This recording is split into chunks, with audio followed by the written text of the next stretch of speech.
Premišljujmo o Jožefu kot usmiljenemu očetu, ki usmiljeno sprejema osebe. Jezus nam je povedal priliko o izgubljenem sinu. Nek oče je imel 2 sinova. Mlajši je zahteval svoj del dediščine in odpotoval v daljno deželo.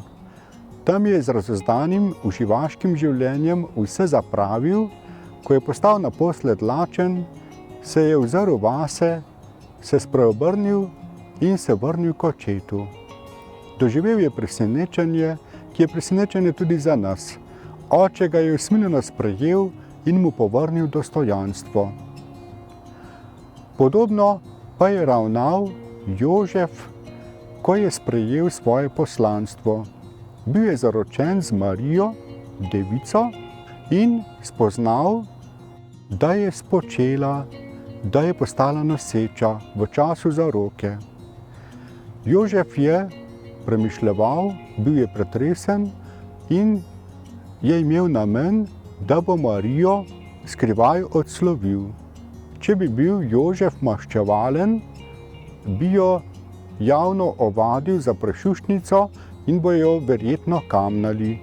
Vendar Jožef je bil usmiljen do te mere, da bi jo skrivaj odslovil, da je ne bi osramotil. Potem pa je v njegovo življenje posegel Bog in Jožef je v sanjah dobil Božje naročilo. Ne boj se vzeti k sebi Marije, kar je spočela je namreč od Svetega Duha. Jožef je sprejel to Božje naročilo in bil še bolj usmiljen, tako da je Marijo sprejel.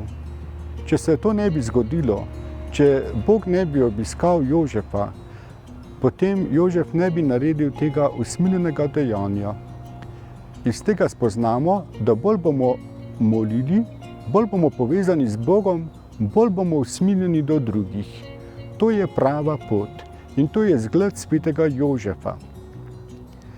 Tudi sam imam izkušnjo, ko sem se po sveti Birmi za nekaj časa oddaljil od cerkve, so me potem duhovniki usmiljeno sprejeli, ko sem opravil sveto spoved. Tako sem doživel Božje usmiljenje v cerkvi, tudi po duhovnikih in sedaj tudi sam tako delam.